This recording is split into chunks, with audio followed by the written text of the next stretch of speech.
Ouça agora uma mensagem de Deus ao seu coração, através do pastor Sérgio Ovídio, da Igreja Cristã Betânia. Atos dos Apóstolos, capítulo 9, versículo 19. E depois de ter se alimentado, sentiu-se fortalecido. Então, permaneceu em Damasco alguns dias com os discípulos. E logo pregava nas sinagogas a Jesus, afirmando que este é o Filho de Deus. Ora, todos os que o ouviam estavam atônitos e diziam: não é este o que exterminava em Jerusalém os que invocavam o nome de Jesus? E para que veio precisamente com o fim de os levar amarrados aos principais sacerdotes? Saulo, porém, mais e mais se fortalecia e confundia os judeus que moravam em Damasco, demonstrando que Jesus é o Cristo. Decorridos muitos dias, os judeus deliberaram entre si tirar-lhe a vida. Porém, o plano deles chegou ao conhecimento de Saulo. Dia e noite guardavam também as portas para o matarem. Mas os seus discípulos tomaram-no de noite e, colocando-o num cesto, desceram-no pela muralha. Tendo chegado a Jerusalém, procurou juntar-se com os discípulos. Todos, porém, o temiam, não acreditando que ele fosse discípulo. Mas Barnabé, tomando consigo, levou aos apóstolos e contou-lhes como ele vira o Senhor no caminho e que este lhe falara, e como em Damasco pregara ousadamente em nome de Jesus. Estava com eles em Jerusalém, entrando e saindo, pregando ousadamente em nome do Senhor. Amém. Sente-se, por gentileza. Após a conversão de Saulo, ele fica um período e vai visitar Ananias. Ele cai do cavalo. Nós sabemos o texto. Tem uma pregação dessa já no YouTube, Atos 9, no início. E essa é a continuação dessa história linda da conversão de Saulo. Ele cai do cavalo. E cair do cavalo, a gente pensa literalmente, eu caí muito do cavalo, tenho água no joelho por causa de cair do cavalo, mas o cair do cavalo é um cair das tradições, cair das suas convicções. Sabe aquelas verdades que nós não abrimos mão, empedernidos nela, e de forma alguma a gente não está tão preso, como diz Ariano Suassuna, igual nordestino chato, tão agarrado, que a gente não abre mão desses conceitos, dessas verdades. E Paulo cai do seu cavalo, vai para Ananias, cai mais então as escamas dos seus olhos, e ele começa a enxergar a vida de uma outra maneira. Ele começa a entender que aqueles preceitos e as mensagens que ele anunciara e a perseguição dele, foi tudo destruído por causa de Jesus. Nós pregamos muitas coisas atualmente, né?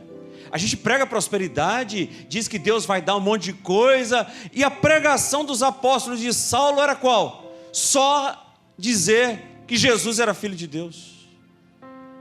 Está faltando essa pregação. A pregação de Saulo consistia em dizer que Jesus é o Cristo. Só isso que a igreja precisa pregar. Que Ele é Filho de Deus, que veio aqui nessa terra nos visitar. E a gente prega tanta coisa e às vezes não prega exatamente aquilo que nós fomos chamados. Dizer que Jesus é Filho de Deus. Não é essa a ênfase desse sermão dessa manhã. Não é essa o viés que eu quero dar. Eu quero pensar algumas coisas com vocês que Saulo está experimentando após a sua conversão. Você já pensou na sua vida daqui a 3 anos? Você já pensou o que você vai fazer daqui a 3 anos?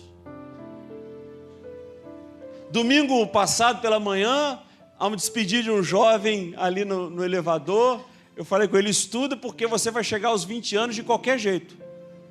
A gente vai chegar aos 20 anos de qualquer jeito.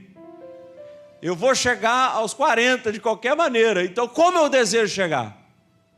Eu falo 40, já vou fazer 38 agora, então faltam só 2. Como? Qual é o seu objetivo? O que você vai fazer daqui a 3 anos? Pensa um pouco, faça uma reflexão. Você imaginava que a sua vida seria essa 3 anos atrás? Nossa igreja vai fazer 3 anos agora em 3 de fevereiro. Eu não imaginava que a minha vida seria essa 3 anos atrás. Eu não imaginava que iríamos estar vivendo isso, esse sonho. Você se imaginava 3 anos atrás o que você está passando hoje? Pensou nisso? O verso 25 e 26 tem um buraco de 3 anos na vida de Saulo. Os versos 25 e 26 tem um hiato, tem um gap, igual diz o metrô, né? Tem um gap, tem um buraco, tem um vazio de 3 anos e 26, que está relatado lá no livro de Gálatas, no capítulo 1, eu quero ler com vocês. Quando, porém, o que me separou antes de eu nascer e me chamou pela sua graça, aprove revelar seu Filho em mim, para que eu pregasse entre os gentios, sem detença, não consultei carne e sangue, nem subi a Jerusalém para os que já eram apóstolos antes de mim, mas parti para as regiões da Arábia e voltei outra vez para Damasco. Verso 18. Decorridos 3 anos, então subi a Jerusalém para avistar-me com Cefas e permaneci com ele 15 dias. E não vi outro dos apóstolos senão Tiago, o irmão do Senhor. Ora, acerca do que vos escrevo, eis que diante de Deus testifico que não minto. Quando ele se converteu, ele passou 3 anos no deserto da Arábia. Após a sua conversão, ele precisou e ele viveu 3 anos no deserto. Você já pensou que vai ser sua vida daqui a 3 anos? Ele sai de perseguidor a perseguido em 3 anos. A vida de Saulo muda da água para o vinho em 3 anos. Num espaço de 3 anos, os inimigos que ele perseguia tornam-se amigos.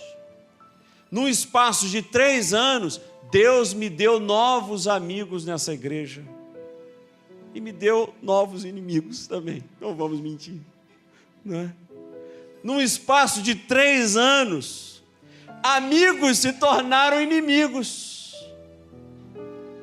Num espaço de 3 anos, a vida faz isso. Inimigos se tornam amigos e amigos se tornam inimigos. 3 anos. 3 anos mudaram completamente a vida de Paulo.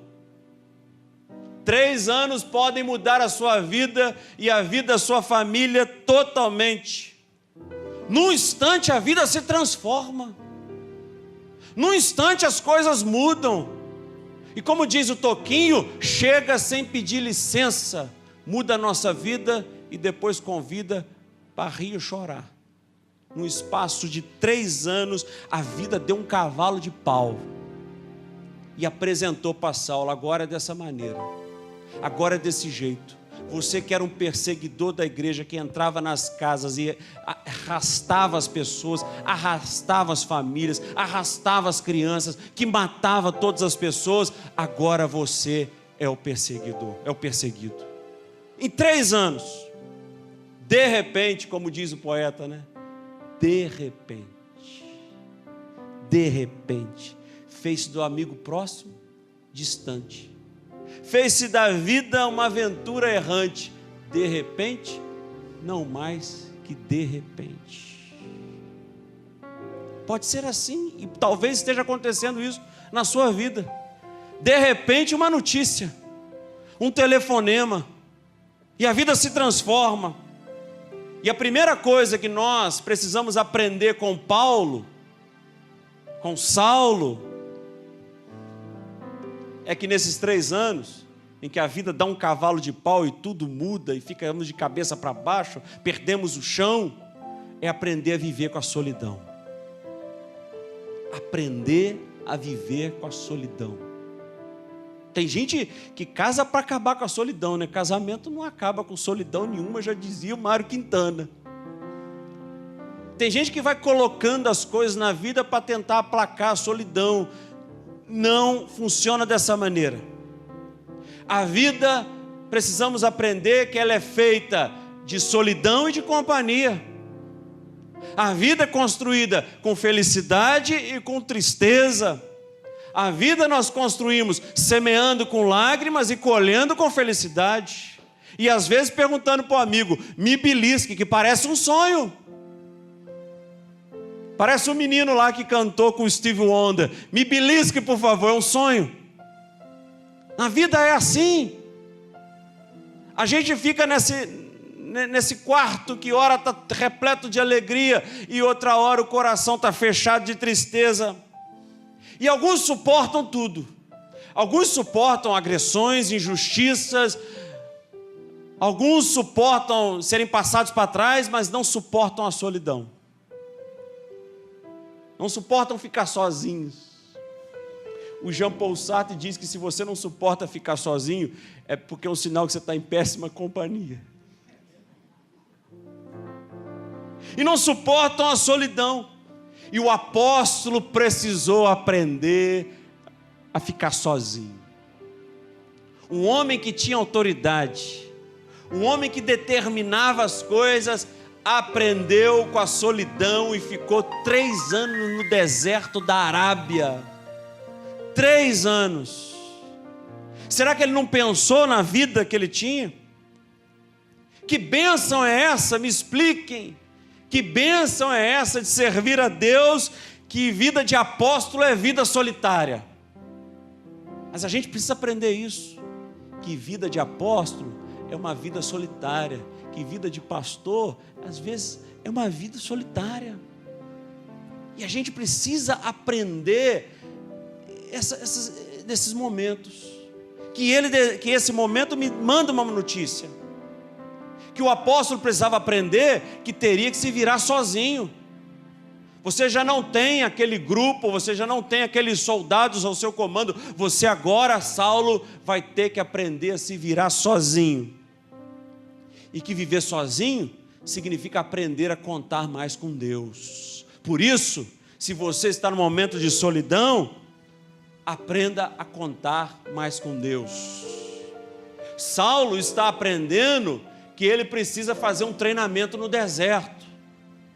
Jesus fez um treinamento no deserto. Foi levado pelo Espírito para o deserto para ver se estava preparado para a obra. Então, não tente forçar, não tente sair. Você que está vivendo um processo de solidão, tire proveito disso. Faça desse momento uma oportunidade para crescer.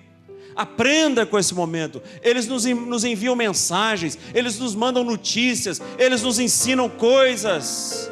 É possível ficar só e ficar bem. E Saulo aprendeu dessa maneira. É possível ficar na solidão e ficar bem, e ficar em paz. Porque eu estou usando esse momento para aprender alguma coisa. Conte com Deus. Ele está vivendo esse momento contigo. Conte com o Senhor. Não tenha medo do silêncio. Não tenha medo de ficar sozinho, sozinha. Você veio até esse lugar, você veio aqui nessa manhã para aquietar a sua alma e para saber que santos e mulheres santas de Deus também passam por momentos de solidão.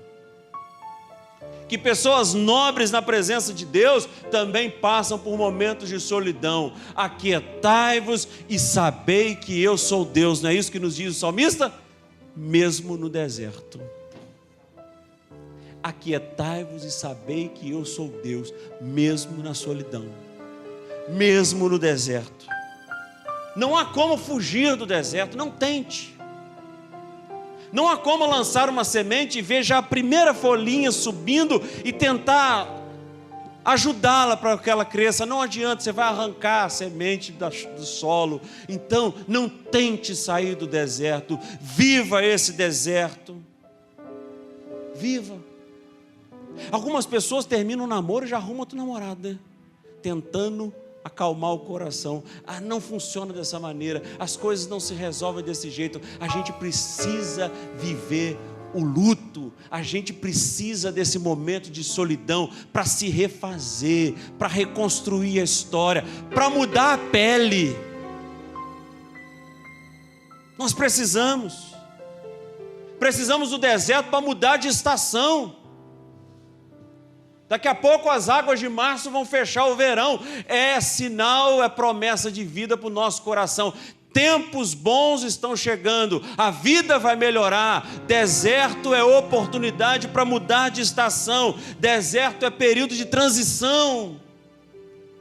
Só que a gente quer sair correndo dele e atrapalha a transição. E quem não entende esse tempo, quem não entende esse momento, se frustra, não se reconstrói. Então aproveite essa oportunidade, mude a vida e aproveite a época em que as coisas estão acontecendo, porque é no deserto que nós conseguimos nos despedir de algumas coisas que nos cansam. É no deserto que a gente dá tchau para algumas coisas que a gente já não suporta carregar. É no deserto que a gente aguarda essa oportunidade para nos despedir de coisas que estragam a nossa vida. E Deus está conosco nesse momento. Segunda coisa que Paulo nos ensina é que a luta nos fortalece.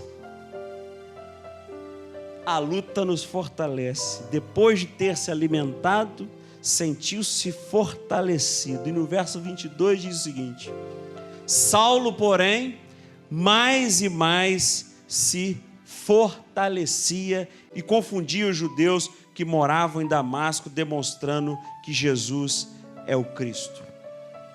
A luta que ele estava atravessando estava deixando mais forte. O momento de muitas perguntas para Saulo, de viver no deserto 3 anos, está provocando um fortalecimento. E a luta que você está atravessando, eu vou te dizer, vai te deixar mais forte.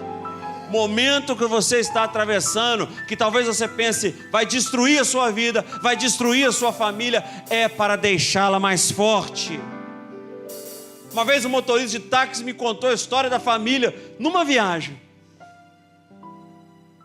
Aquele homem me deixou mais forte naquela viagem. Aquele homem me deixou mais forte, porque meus ouvidos estavam atentos ao que ele estava falando. Era um diagnóstico implacável de um câncer na filha, uma mulher possessa, e falou: estou aqui, pastor, todo dia, porque a gente vai passar esse momento, estou trabalhando aqui, e a gente vai superar essa dificuldade. Aquele homem estava se tornando uma pessoa mais forte, e por conta disso me deixou uma pessoa mais forte também. Então, se a luta nos fortalece e te fortalece, é para te fortalecer e para que você também fortaleça os outros.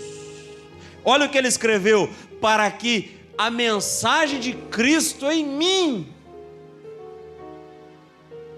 seja proclamada aos gentios. Ele falou isso aos Gálatas. De que forma? Para que vai servir essa luta? Para a gente ficar olhando para o umbigo, ficar questionando Deus? Não, ela tem um propósito. Esse homem, esse taxista ficou mais forte, me deixou mais forte, e você com as suas lutas, eu quero te dizer, você vai sair fortalecida, você vai sair fortalecido, e isso vai te deixar mais forte. Na luta, se a gente precisa aprender a viver com a solidão, se a luta nos fortalece, na luta, no momento do deserto, aparecem os amigos e os bandidos. E a gente precisa diferenciar entre um e o outro. E Saulo nos mostrou isso. No momento do deserto, aparecem os amigos, que vão estender a mão mesmo, e vão estar ali, o que você está precisando, e vão ajudar. E aparecem os bandidos, né? Abraça, tudo ótimo, estamos juntos. Estamos juntos é bravo, né? Estamos juntos. Na luta aparecem os amigos, os aproveitadores, os bandidos. É preciso saber diferenciar. Verso 25. seus discípulos tomaram de noite, colocando-o no cesto, desceram pela muralha. Tendo chegado a Jerusalém, procurou juntar-se com os discípulos, todos, porém, o temiam, não acreditando que ele fosse o discípulo. Os inimigos tornaram-se amigos. Os que eram inimigos agora estão ajudando Paulo. As igrejas de Atos dos Apóstolos são bem parecidas com a nossa, né? Que era tudo no alto, né? Você vê Eutico caiu, o sono. A gente está bem igreja primitiva. Ficar escondido no alto, né? Desceu pelo cesto Saulo. Só um parêntese nessa minha percepção agora. Sempre que você lê as igrejas de Atos dos Apóstolos, estão no alto. A gente tem um pouco disso também. Estamos no alto. Estamos com o Senhor. Isso que é mais importante. Então, a gente precisa diferenciar e ter sensibilidade para notar no momento do obstáculo, da crise, do deserto, quem está mesmo do lado e quem não está. Aqueles que deveriam matá-lo estão perguntando: esse cara veio aqui para amarrar todo mundo e levar para Jerusalém. Esse cara veio nos matar e ele está no nosso meio. Aqueles que deveriam matá-lo agora cuidam dele. Aqueles que estão inquietos com a presença de Saulo agora estão cuidando de Saulo. Aqueles que outrora eram inimigos e que ele perseguia para matar, agora estão cuidando dele. Na vida Deus faz isso. Pessoas que nós às vezes não esperamos nada dela, que podem ser o escape de Deus, a saída de Deus, a mão de Deus para nos auxiliar. Pessoas que há anos atrás a gente pensou um monte de coisa, talvez apareçam na nossa história para mudar a nossa história completamente, para cuidar da nossa vida. Aqueles que viviam escondidos, aqueles que viviam perseguidos e com medo, agora são tão corajosos que o recebem em casa, que acolhem Saulo, que protegem ele. Quem teria disposição de receber um perseguidor, um homem que matava? Quem teria coragem de fazer isso? Olha aí, apareceu agora aquele assassino, não é mais assassino, você receberia em casa? Difícil, é muito difícil. E agora esses que tinham todos os motivos para não receberem Saulo, agora o acolhem e dão comida para ele, protegem a vida dele. Paulo está aprendendo com o próprio exemplo. Paulo está aprendendo na sua vida que as pessoas dão meia volta.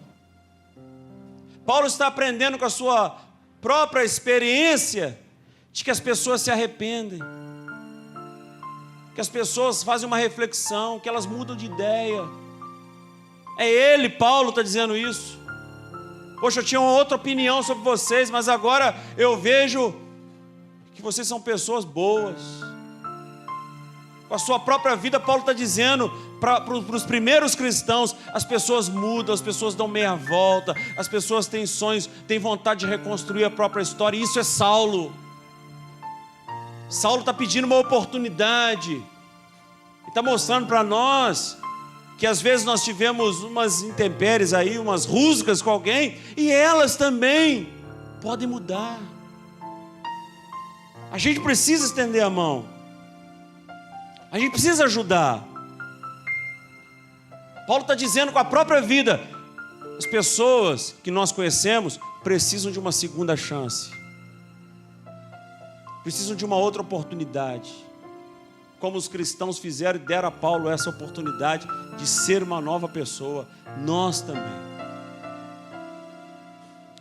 Para te encerrar, viver com integridade custa caro. Viver com integridade custa caro. Paulo vestiu a roupa de um cristão. Paulo, no caminho para Damasco, se converteu e se converteu mesmo. Ele não ficou depois, será que foi mesmo Jesus? Né? A gente fica assim, será que foi Deus mesmo? Ele se converteu, foi autêntica a sua conversão, e passou a viver e conduzir a sua vida por esse momento. Sempre que ele deseja contar algo da sua vida, ele se lembra do caminho para Damasco. Aquilo ali é o ponto de partida, e foi marcante na história dele. Ele vestiu essa roupa, e ser cristão não é nada fácil.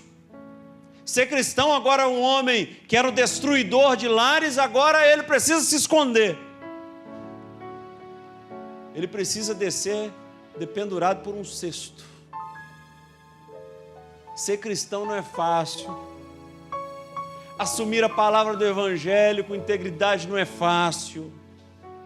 Não se dobrar às questões da sinagoga de Jerusalém não é fácil. E agora estão perseguindo, os judeus estão atrás e querem matá-lo, tirar a vida dele. Guardavam na porta. E agora ele precisa se esconder. E desce por um cesto, apoiado pelas pessoas que ele perseguia. Como Deus faz? Deus nos coloca nas mãos de pessoas que nós perseguimos. E agora a gente precisa confiar nelas. Eu, com certeza, se tivesse corda aqui em cesto, precisasse descer, eu ia confiar em vocês. Com certeza. Confio em vocês. Mas nós construímos esse relacionamento saudável. E vocês iriam confiar em mim também. Com certeza. Mas agora é um homem que matava todo mundo. Imagina no meio do caminho. Um fala, esse não, esse matou muitos dos nossos, deixa cair. Viver como cristão tem um preço, tem dificuldade. Viver como cristão, nós dependemos do outro. Nós confiamos no próximo, é deixar-se de pendurar, é confiar que não vão largar a sua vida. É confiar nas pessoas, dizer, não, esse não vai me deixar, esse não vai me abandonar, com esse eu posso contar, não é? E Paulo está vivendo isso. Então, se você está no cesto ou fora do cesto, eu quero dizer, quem está no cesto confia em você, e se você está no cesto, você precisa confiar dos outros. É arriscar-se. Paulo está dizendo o seguinte, um homem que era poderoso, um homem que era arrogante, agora depende de ficar na mão dos outros. Não seja arrogante, não seja prepotente. A gente às vezes precisa ficar na mão dos outros, sim, e confiar, e entender que não é uma mão qualquer, é a mão de Deus. É Deus que enviou como auxílio, é Deus que mandou essa pessoa como suporte. Contem comigo, podem ficar nas minhas mãos, podem confiar, porque eu não vou largar essa corda de forma alguma, eu vou ficar firme ali. Primeiro que sou bombeiro, se largar vou preso. Primeiro que sou cristão, né? Mas não vou largar de você ter confiança, não vou largar de forma alguma. Não larga a pessoa que está do seu lado, não abandone, não larga essa corda. Se você está no cesto, confie que não vão largar também. Ser cristão é isso, é depois de ser um guerreiro, confiar nos outros. Acima de tudo, confie em Deus. Confie nas pessoas que Deus colocou ao seu redor. Confie nas pessoas que Deus te chamou de alguma maneira, e uma convergência tão santa, tão espiritual, para construir relacionamentos saudáveis. A gente fala na Betânia, não quer uma igreja, mas uma igreja só, numa igreja que tenha por base Jesus, mas o afeto, relacionamento saudável, legítimo. Vamos construir isso. Quero ler para vocês um texto para a gente encerrar. Antes que você pense, ficar na mão dos outros, né? Ninguém gosta disso, né? Ninguém gosta de se sentir vulnerável. Há um Deus na tua vida. Há um Deus que colocou essas pessoas. Eu quero ler para vocês. E para você que me ouve também, presta atenção. Quando te vejo tão acomodado ao mundo que te cerca, como a água tomando a forma do vaso que a contém, eu me lembro de um rei coroado de espinhos, arrastando uma cruz pelos caminhos, pelas ruas de Jerusalém. Quando te vejo tão preocupado com rótulos e comodidades, tão desejoso de aparecer, eu me lembro de um jovem Deus perdido no deserto, onde só feras e anjos o podiam ver. Um jovem Deus que te entregou um dia o privilégio da grande comissão, o qual negas com tua covardia, sucumbindo a promessas que te falam à carne e ao coração. Quando te vejo tão ocupado em construir celeiros, ajuntando fortunas que o ladrão pode roubar, eu me lembro de um Deus caído sob tuas culpas, sem o conforto de uma pedra para repousar.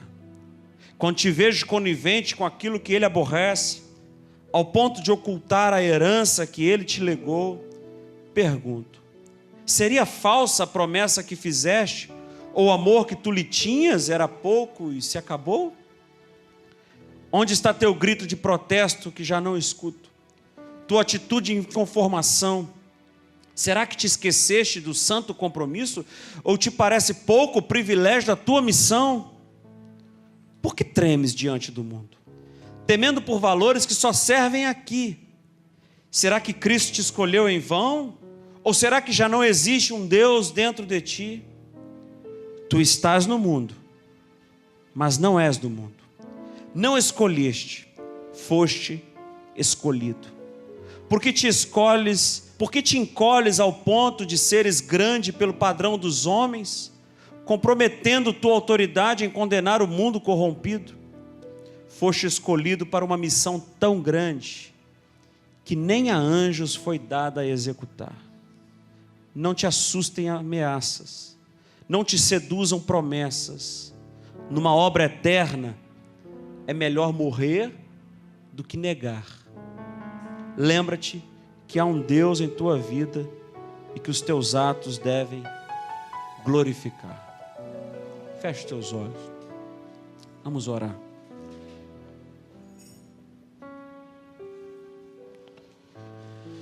Senhor nosso Deus, a gente quando começa a pensar no Evangelho dessa maneira, a gente fica perplexo do que vemos no mundo, Pai.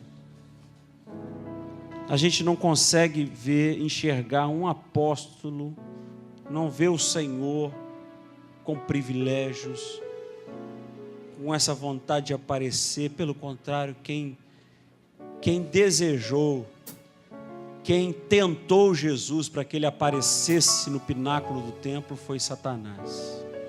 Foi ele quem ofereceu esses privilégios. Foi ele quem falou com Jesus para transformar pedras em pães. Foi ele quem ofereceu riquezas, poder, status. E o Senhor negou.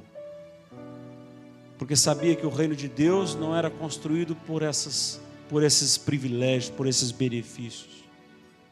E nós estamos aqui nessa manhã conscientes de que o Senhor está em nossa vida, que o Senhor habita em nosso meio e que nós estamos atravessando o deserto, sim, Senhor, como Saulo, que ficou 3 anos na Arábia. Nós estamos nesse deserto, mas nós estamos contigo, Pai, e nós cremos que esse deserto vai nos favorecer, vai nos ensinar algumas coisas, vai nos fortalecer.